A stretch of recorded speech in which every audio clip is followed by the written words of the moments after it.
Hola, ¿qué tal? Soy Víctor Manuel Ruiz Becerra, soy codirector artístico de Delfos Danza Contemporánea y codirector artístico y director académico de la Escuela Profesional de Danza de Mazatlán.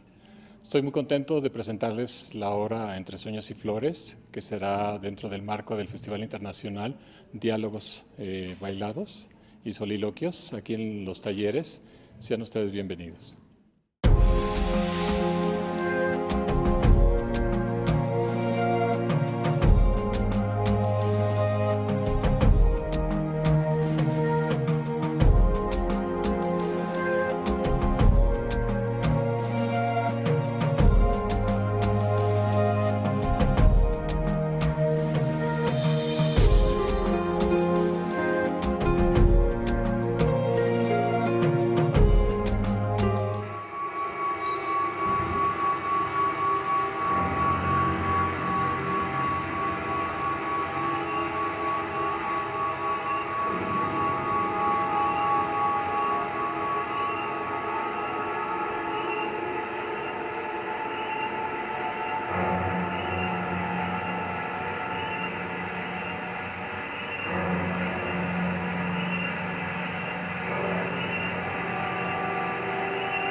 ¿Qué tal?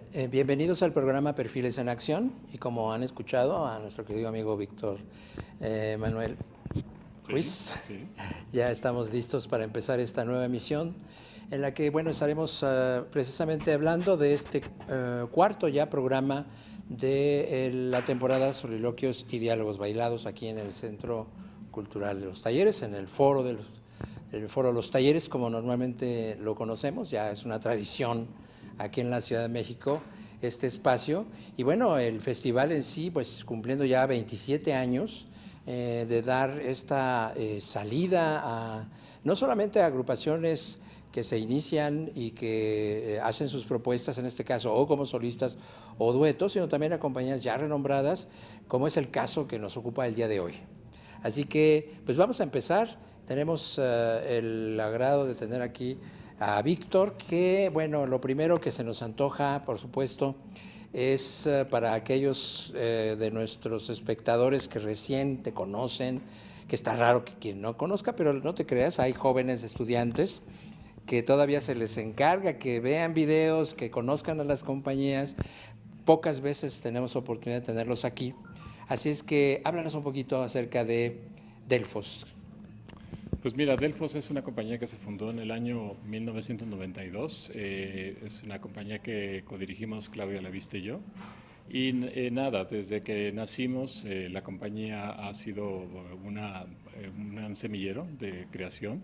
Tenemos aproximadamente como más de 100 trabajos de repertorio.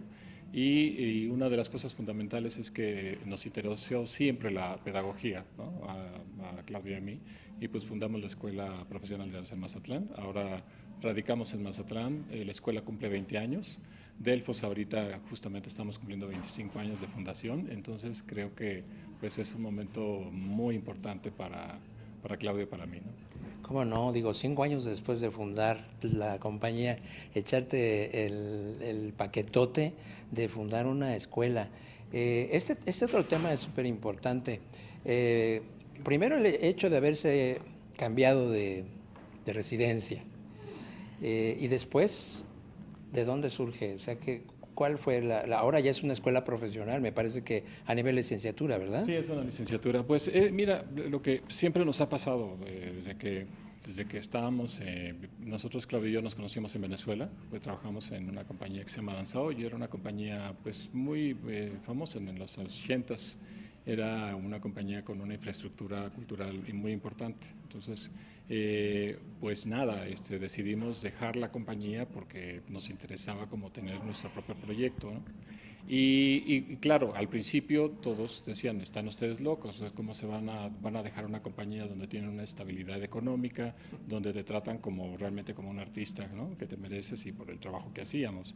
Entonces, pues nada, quisimos arriesgarnos, regresar a nuestro México, ¿no? y fundar esta compañía. Entonces, al principio todos nos decían, o sea, ¿para qué se vienen a México? Aquí en México ni hay apoyo, ni hay público, ni hay nada, ¿no? Entonces, ¿para qué se vienen a un lugar donde en esas condiciones? Entonces, bueno, dijimos, bueno, pues lo que queremos realmente es tratar de darle vida a este sueño, ¿no? Y este sueño era tener nuestra propia compañía.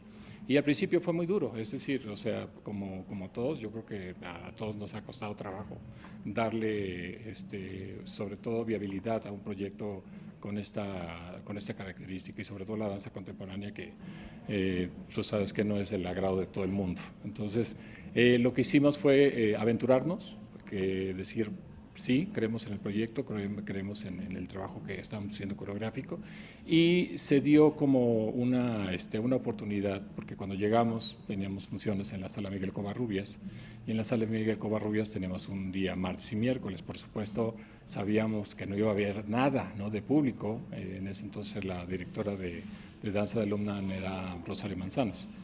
Entonces, bueno, lo que hicimos es teníamos una de las piezas, dijimos vamos a meterla al Premio Nacional de Danza porque coincidía y afortunadamente alcanzamos a meter como el proyecto para poder participar y resulta que ganamos, ¿no? Ganamos con esta pieza que es un icono de la compañía que se llama Tricordón y eso nos abrió muchas puertas, nos abrió las puertas no solamente de los espacios culturales, sino que también el público pudo conocer como el trabajo de lo que estábamos haciendo, lo que estábamos investigando en aquel entonces y la obra pues fue como un parto de aguas, ¿no? Eso era lo que todo el mundo mencionaba que no se parecía a lo que se estaba produciendo en el país.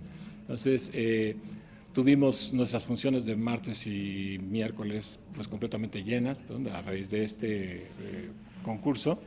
Y nada, pues, a partir también igual, surgieron mucho trabajo, hubo muchas funciones y trabajamos como dementes, ¿no? Y teníamos funciones desde en el Palacio, en la Covarrubias, en el Foro Shakespeare, en el Museo del Chopo, en la Semana Cultural Gay, en fin, o sea, y luego un día nos tocó que bailamos, nos dieron un premio, que fue un premio muy importante, que fue el premio de la Unión de Críticos y Cronistas de México. Entonces bailamos en una gala en Bellas Artes y luego corrimos para bailar en la noche, a las 12 de la noche, abrir el opening de una discoteca, que en aquel entonces era una discoteca muy impresionante, porque antes se llamaban discotecas, no se llamaban antros, y entonces hacíamos el opening en el antro y en la mañana habíamos hecho una función para una especie de centro social en la Merced, que era como un espacio donde las prostitutas llevaban a sus hijos y entonces bailamos con las monjas y en fin, o sea, como que nuestra vida era así, era bailar en todos lados, abrir nuevos espacios, romper con los esquemas. Decíamos, bueno, si la gente no viene al teatro, pues hay que ir para afuera, ¿no? Y eso fue, o sea, fue como pues aventurarse y es pesado, fue muy cansado.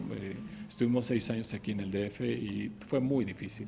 Entonces, también de alguna manera te empiezas a cuestionar si tu vida va a ser así todo el tiempo, ¿no? Y entonces yo sentía, y Claudia también sentíamos que todo este trabajo era como una especie de bolsa con un hoyo, entonces que era como acumulabas cosas, pero se salían, ¿no? Se iban por ahí.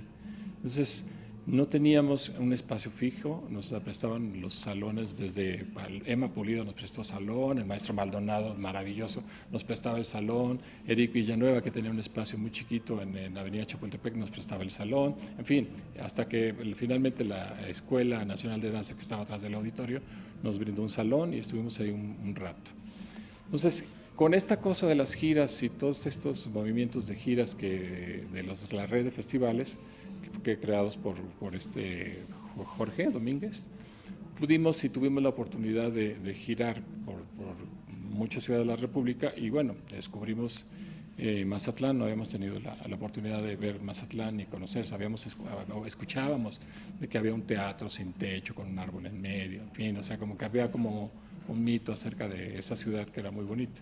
Entonces, pues nada, cuando llegamos a Mazatlán, pues quedamos realmente cautivados y nos enamoró la ciudad y dijimos, de aquí somos. Entonces había un espacio, había una escuela de ballet y en las mañanas pues no estaba ocupado. Entonces hablamos con el director de cultura, que en ese entonces era el ingeniero Ricardo Urquijo.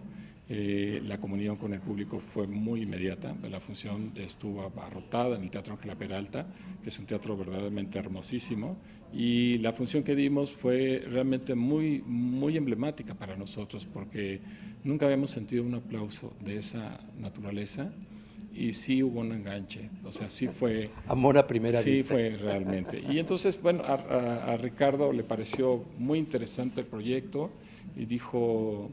Sí me interesa, déjenme dialogarlo con las instituciones y a ver qué sucede. Entonces, de esto te estamos hablando que sucedió en un periodo de abril del 98 y en julio, a finales de julio nos dijo, ok, ya está, vénganse, vamos a aventurarnos a ver qué sucede. Entonces, bueno, así fue.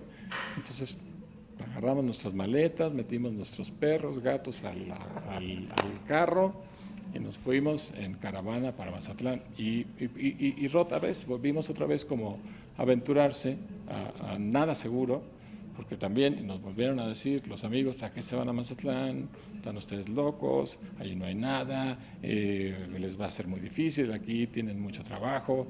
En fin, dijimos, pero pues, hay que encontrar realmente una infraestructura porque sentimos que necesitamos un espacio para poder crecer, ¿no? Y queremos un centro de danza.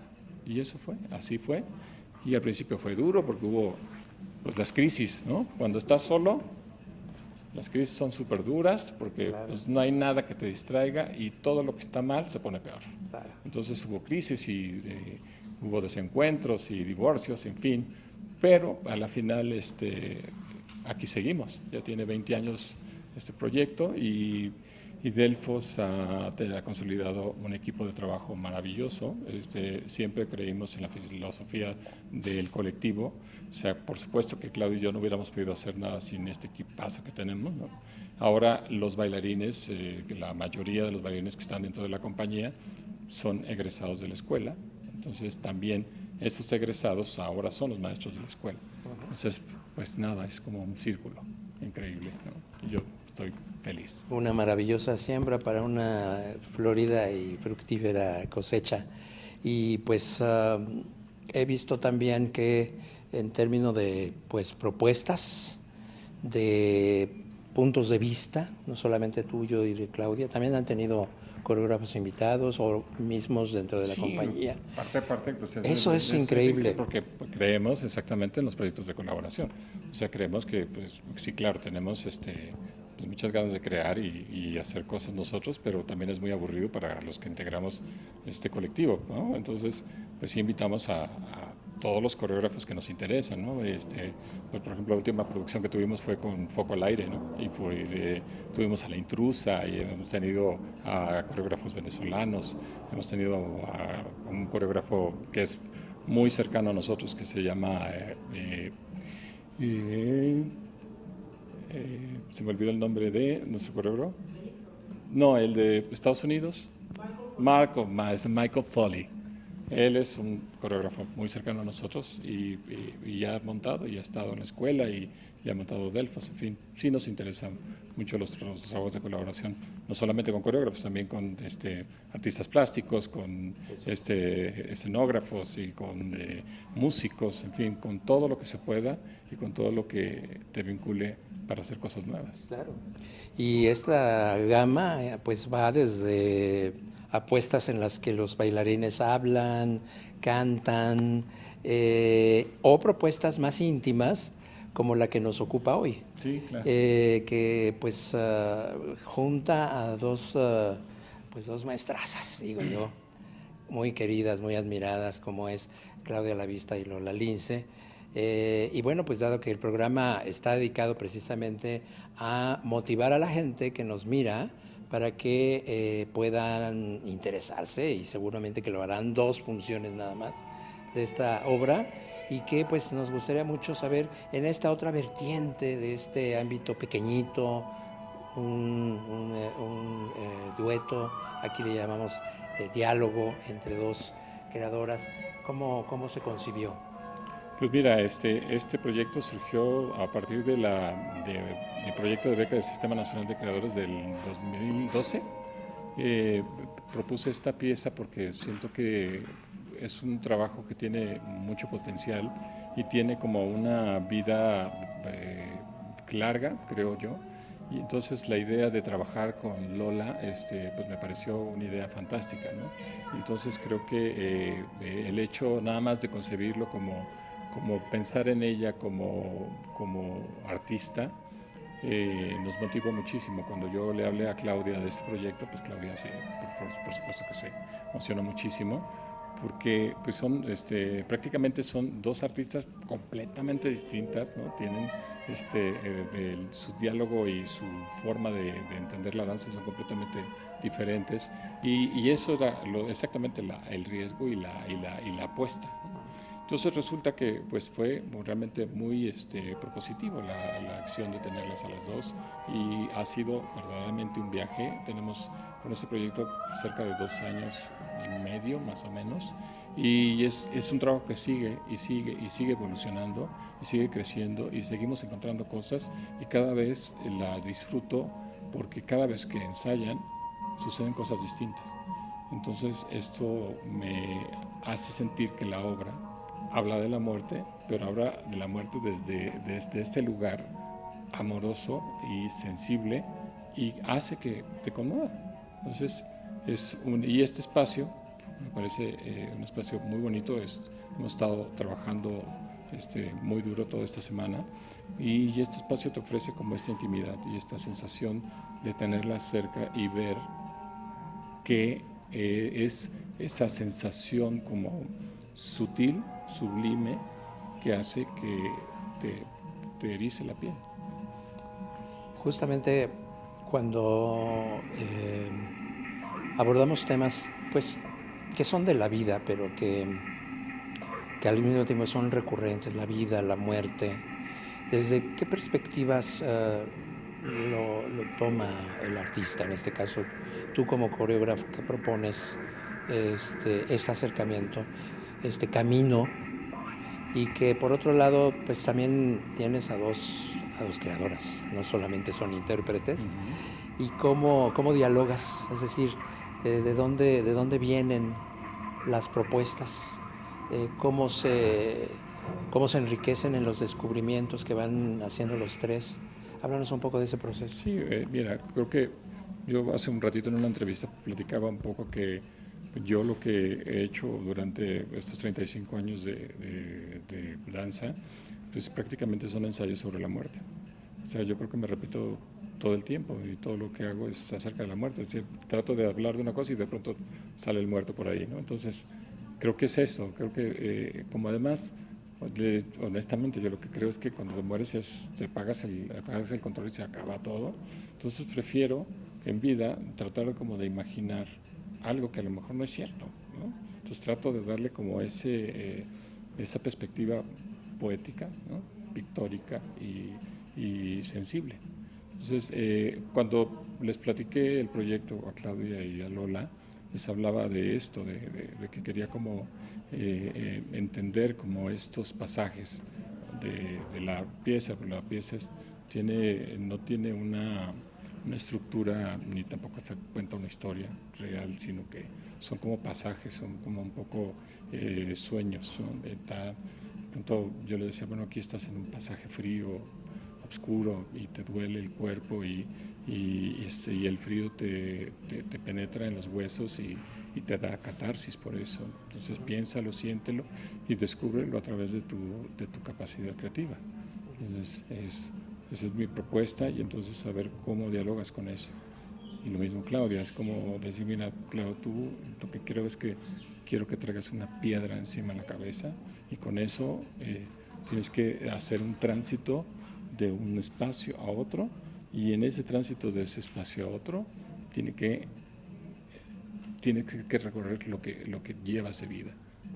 Entonces ese tipo de cosas fueron como los dos detonantes para llegar a este engranaje que me parece, ya lo verán, es una cosa muy, como lo llama Lola, que me encanta la palabra decadente.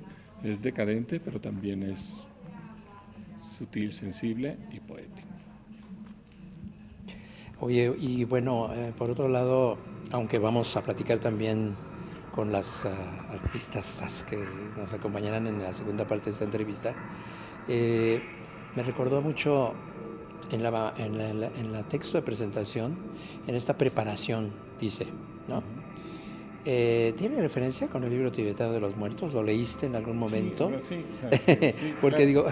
Pues es justamente, es un trayecto y es una vía, ¿no? Y en esa vía, pues en esta vida también igual.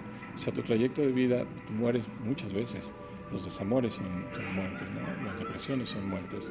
Entonces creo que es eso, ese es el trayecto de la vida donde te topas con todo, con todas las partes oscuras también tuyas, ¿no? Y siempre que hay muerte hay una luz y hay un renacer y hay una manera como de enfrentarlo de muchas formas, ¿no? Y lo he hecho desde Vitril, que hice de pronto, me convierto en perro y entonces ahora soy un perro, y luego de pronto hice M. Babilonia y de pronto ese personaje se convierte en mariposa, y así lo he hecho en todas las obras que hago.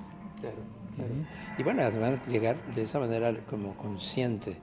El libro tibetano de los muertos justamente hace como eso, ¿no? Es esa preparación de saber que ahí de donde cruces, pues algo estará.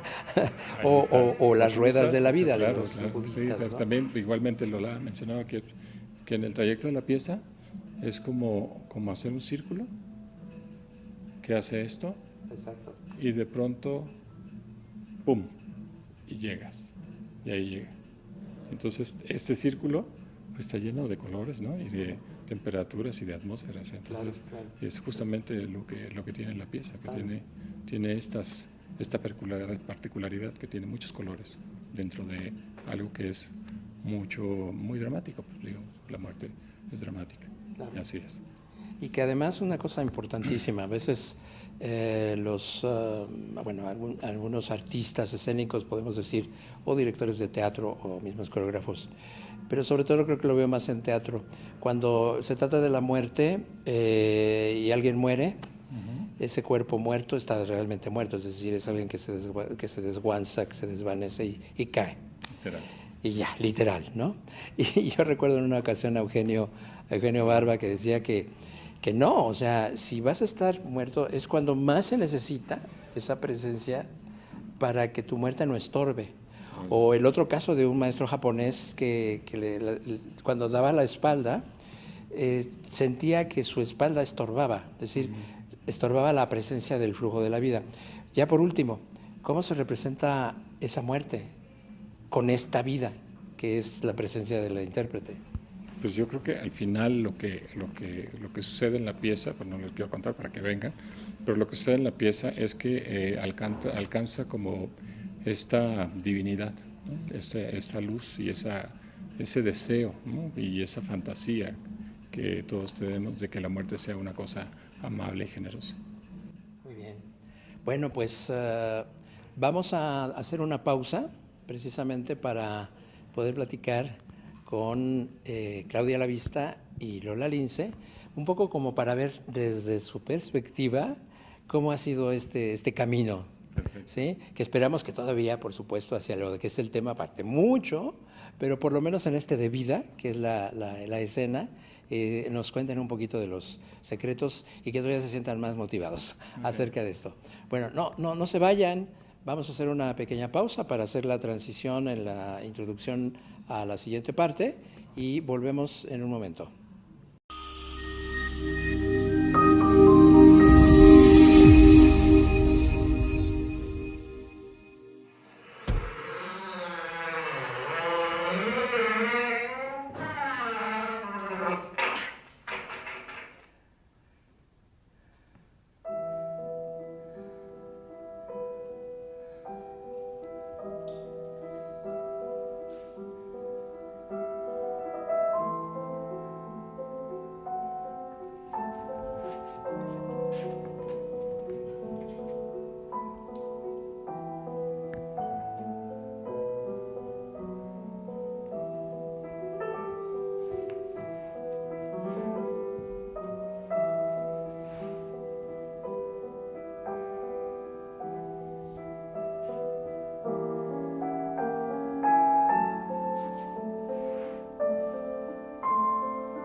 Continuamos en este programa especial de Perfiles en Acción, aquí desde el foro del Centro Cultural Los Talleres.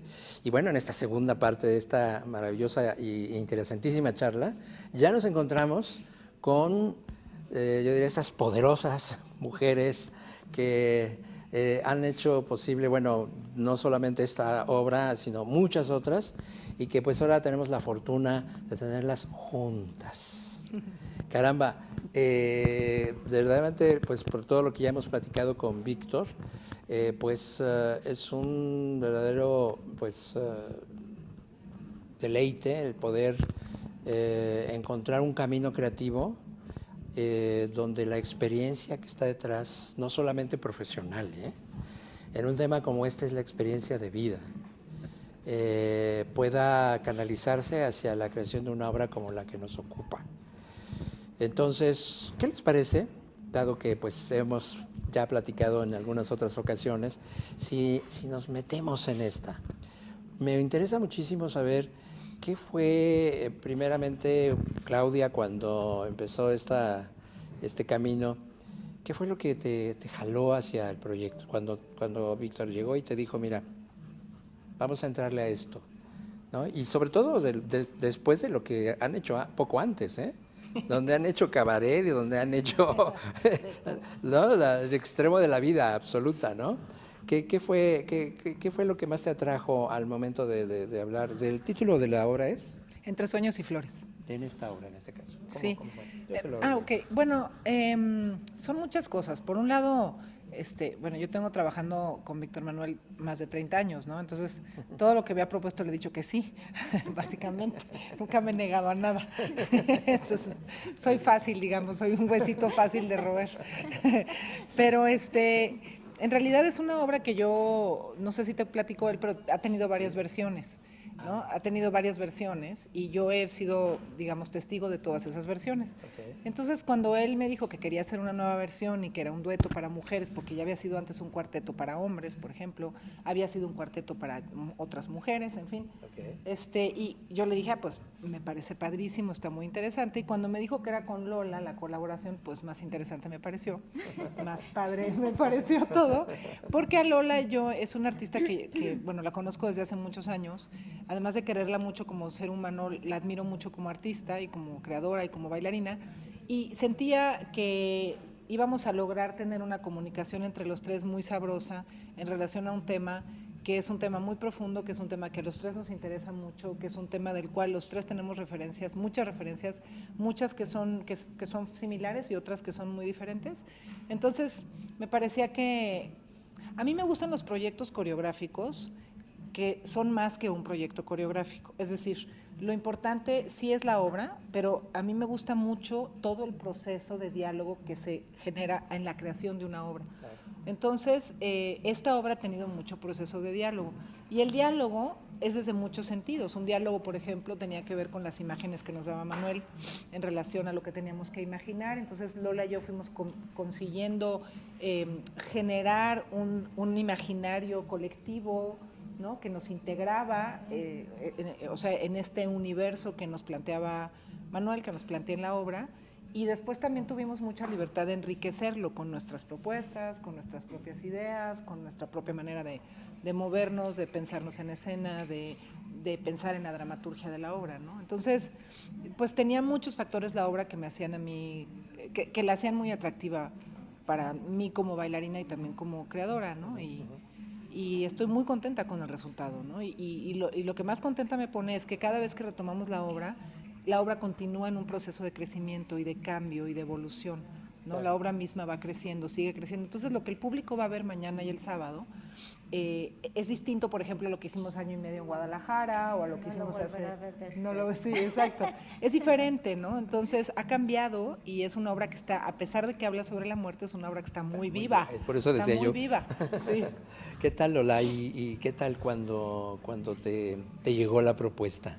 Pues a mí me pareció bien interesante el lugar desde donde proponía Víctor, como de alguna manera experienciar este territorio tan espléndido que puede ser así como el territorio del sueño, como analogía de la muerte.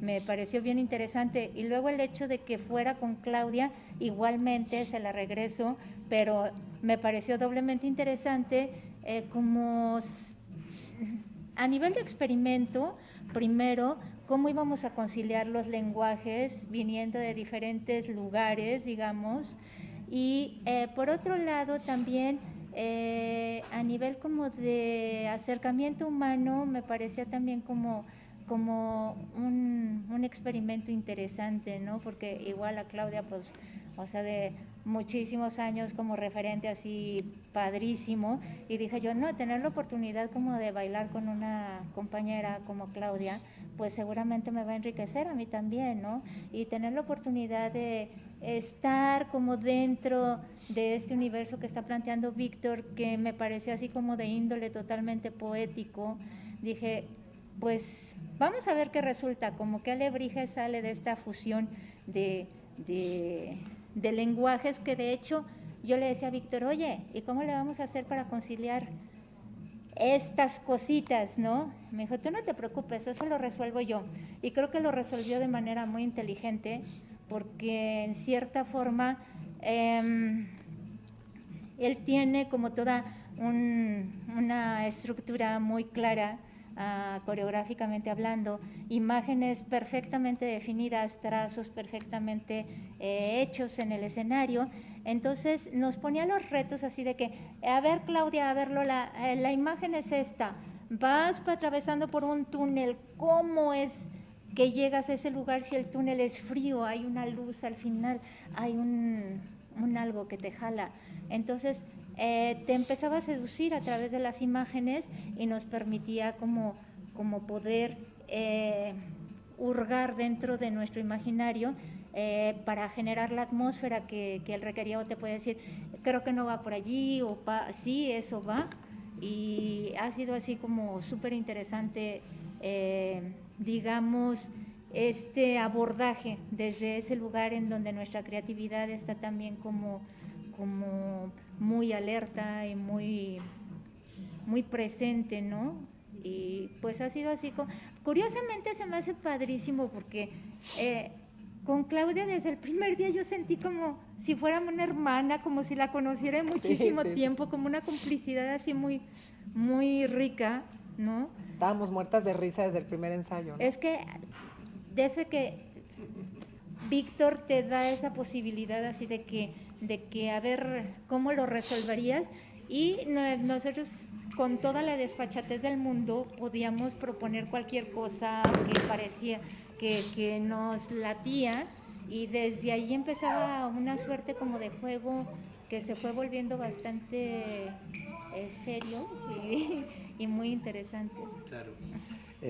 Bueno, al final lo que resulta más rico no es cuando todo está dado para que funcione, sino para cuando están las dificultades y las diferencias, ¿no? Es cuando surge más esa posibilidad rica de encontrarse con un camino creativo, porque al final en el camino creativo no es algo que se enseña, es un proceso al que se va a descubrir y a ver qué sucede.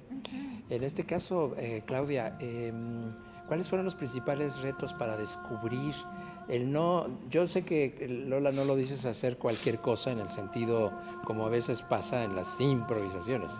El tener la libertad de probar todas las posibilidades, pero para no hacer cualquier cosa, ¿con qué te quedas al final de cuentas en un camino que además, aunque se encontraron como hermanas, pero a veces las hermanas pues no necesariamente son igualitas, ¿no? Sí. ¿Cómo enfrentaste esos retos? Es que yo creo que los retos más que dificultades en realidad son como portales. O sea, cuando tú tienes un reto, pues lo que tienes es un portal, es una oportunidad, y entonces tú te metes en ese portal y ahí hay un mar de posibilidades por descubrir. Y yo creo que eso fue lo que nos pasó en este proceso, o sea, que Manuel nos planteaba una serie de portales y Lola y yo nos echábamos como el borras, el clavado, ¿no? Así como si nos lanzáramos a un cenote, ¿no? Y ahí nos poníamos a juguetear y tal, y después, bueno, le enseñábamos a él lo que estábamos proponiendo, o él estaba en los ensayos viendo lo que estábamos tratando de descubrir, y nos dirigía y decía, esto sí, esto no, por aquí podría ser más así o más asado. Y entonces, pues Lola y yo intentábamos como arquitectas o como escultoras, ¿no? Tratar de quitar toda la piedra que no funcionaba dentro de lo que estábamos proponiendo y quedarnos con lo esencial, y quedarnos con lo que era verdadero, y quedarnos con lo que nos hacía a los tres sentirnos cómodos y decir, sí, por ahí ese es el camino, por ahí es la poética, por ahí es el sentido desde donde nos queremos comunicar con el espectador, por ahí es, ¿no? Pero pues claro, era por el ojo externo también de Manuel ahí en los ensayos todo el tiempo, y por la loquera de Lola y yo de no tener miedo, o sea, de decir, total, pues nos morimos de risa, nos revolcamos, o sea, lo que sea. Eso a mí me parece de las cosas más padres de este trabajo y también del encuentro con Lola, es que no le tuvimos miedo a nada, o sea, y no teníamos ninguna como regla que seguir, ni nada que, o sea, había muchas reglas en el trabajo y en el juego, pero no teníamos como expectativas así de que sí, tiene que ser esto o tenemos que demostrar lo otro. Para mí lo fundamental era como poder generar la atmósfera que Víctor nos estaba sugiriendo, ¿no? Planteando. Entonces, a nivel creativo, pues esas son de las cosas que vas viendo de qué manera va respondiendo como nuestro cuerpo a todas las indicaciones, y lo sorprendente de cómo se van generando las atmósferas, cómo se va generando incluso lenguaje dentro de la misma búsqueda, ¿no? de la forma, aunque como dice Víctor, es una pieza que él ya había puesto varias veces, yo nunca la quise ver, o sea, porque dije yo no la quiero ver, porque no quiero condicionarme. Vamos a ver, te verás, desde nuestra experiencia, desde nuestro lugar, cómo nos va a habitar esa pieza, ¿no? O sea, cómo es esa muerte que hay en nosotros. Y claro, pues allí empieza a trabajar todo tu imaginario y pues empieza a encontrar como la forma que ciertamente es como otra forma, ¿no? Claro.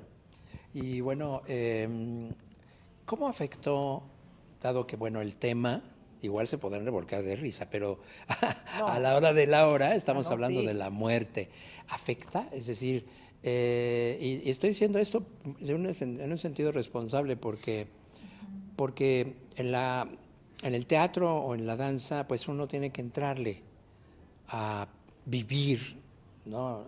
En el sentido de la realidad, pero de crear esa otra realidad y entrarle, y bueno, al final pues uno se va a conectar con cosas. Entonces, ¿de qué manera les tocó un tema como la muerte y sobre todo un tema en esa preparación hacia ese momento que no sabemos cuándo va a llegar, pero que finalmente nos permite decir, ahí quiero saber estar como despierto o estar como qué? ¿Qué encontraron en esto ya a nivel personal? Bueno, en el proceso, digamos, de la creación de la obra y en el proceso de interpretarla también, pues obviamente a mí hay muchas experiencias personales que me sirven como material en la obra, o sea, que yo recurro a esas experiencias como la muerte de mi abuela o como muertes cercanas o como un país que es casi una fosa común en su totalidad, o sea, hablar de la muerte en México no es cualquier cosa, no nada más en relación al Día de los Muertos y estos que siempre decimos, ¿no? Los mexicanos que vemos la muerte y nos comemos una calaverita de azúcar y tal, todo eso es verdad, pero también es verdad que México es un país marcado por muerte violenta y por muerte injusta, ¿no? Entonces, bueno, todo eso y lo que ves en las noticias, pero también lo que has leído de los poetas románticos o las obras sonoras, ¿no? Musicales, no sé, escuchar desde Chopin hasta Debussy, todos son referentes. Ahora, para mí, sobre todo en estos últimos ensayos que hemos tenido ahora para las funciones, me he dado cuenta que siento que la muerte que hay en mí es una muerte muy inocente. O sea, yo he encontrado a una Claudia de mucha inocencia en el momento de la muerte, de mucha curiosidad, de mucho descubrimiento, de mucha sorpresa y de mucha tristeza también. O sea, yo hay varios ensayos que acabo llorando a moco, ¿no? Porque sí me toca en el punto en el que siento vacío. O sea, la muerte finalmente es la última exhalación. O sea, cuando naces lo primero que haces es inhalar y cuando mueres pues lo último es exhalar y ahí se cierra un capítulo, ¿no? Entonces, esa sensación de quedarte vacío, sin oxígeno, sin aire y de dar una última exhalación, pues produce una sensación muy intensa en el cuerpo y a nivel también como psíquico y como psicológico y como espiritual. Pero al mismo tiempo, a mí me genera la pieza muchos momentos de mucha paz. ¿no? De mucha paz y de mucha sorpresa. Siento que la muerte que vivimos en la pieza es una muerte muy aventurera, ¿no? O sea, no es una muerte dramática, al revés, es una muerte además acompañada. O sea, ¿no? En este trayecto de la pieza, pues yo no me muero sola ahí, quién sabe dónde. No. Estoy con alguien más, estamos hablando, estamos siendo cómplices de eso, nos encontramos en ese portal, nos encontramos en ese trayecto, ¿no? Nos descubrimos, nos burlamos una de la otra, nos acompañamos en el dolor. O sea, en realidad, yo digo, pues si así es la muerte, está padrísima, o sea, qué bonita. Pues para mí, haz de cuenta de que ha sido como, curiosamente me provoca una reflexión un poco de que esta frontera entre la vida y la muerte es algo tan lábil, tan casi inexistente, que me hace vivir la pieza como todo un viaje en donde vida y muerte, sueño y realidad se me confunden. Entonces en esto es como que vivo este proceso, esta ficción como un gran viaje, pero en donde no sé si es vida o muerte, o si es sueño o si es realidad, pero que me prepara de alguna manera, como le decía yo ayer a Víctor, no sé por qué me llega una imagen así como los maestros zen que se ponen cada día a dibujar un círculo, y la manera como hacen el trazo y la manera como la tinta se expresa en el papel es como está tu insight allí, tu inner self, como le quieras llamar, en ese momento, todo presente. No sé por qué, para mí la pieza me da esa cosa como de ese gran trazo en un lienzo blanco, haciendo ese gran círculo que es la vida, y como cerrándolo diciendo, Sí, una flecha. sí, un sí rotundo, ¿no? Qué maravilla. Y bueno, esa flecha que justamente es la que intentamos que llegue al corazón de los espectadores y que pues es el que nos coloca frente, ya no solo con un papel de expectante, del espectador que espera que pase, sino de que algo está sucediendo. Entonces uno se convierte más en este tipo de temáticas en testigo. Es un testigo, ¿no? El hecho de estar presente en un acto, en uno de mis talleres yo le llamo el acto total, como le llamaba también mi querido maestro, en este acto en el que justamente estamos al borde. Así es. Sí, y yo también pensaba que esta mañana cuando me levanté decía, qué suerte de vida tengo. O sea, qué suerte que hoy tengo un ensayo y que después tengo montaje y que después voy a bailar con Lola, ¿no? En la noche y voy a estar con Manuel en las luces. O sea, decía, qué suerte. Y realmente siento que esta suerte y esta vida y esto que vivimos nosotros como cotidiano, pues nuestra razón de hacerlo es compartirlo con la audiencia, es compartirlo con el público. Entonces, vénganse a compartir con nosotros esta experiencia, ¿no? Y vénganse a vivir junto con nosotros este proceso que nos toca a todos, que es la cercanía con la muerte, y que es algo que no es ajeno y que además para allá vamos todos. Así que hay que prepararse. Pues damos muchísimas gracias a ustedes que nos acompañan en este programa de estas emisiones especiales de Perfiles en Acción, en vivo, desde el Centro Cultural Los Talleres. Nos vemos a la próxima. Gracias. Hasta luego y muchas gracias. Jaime, gracias, Gracias, Clau. amiga.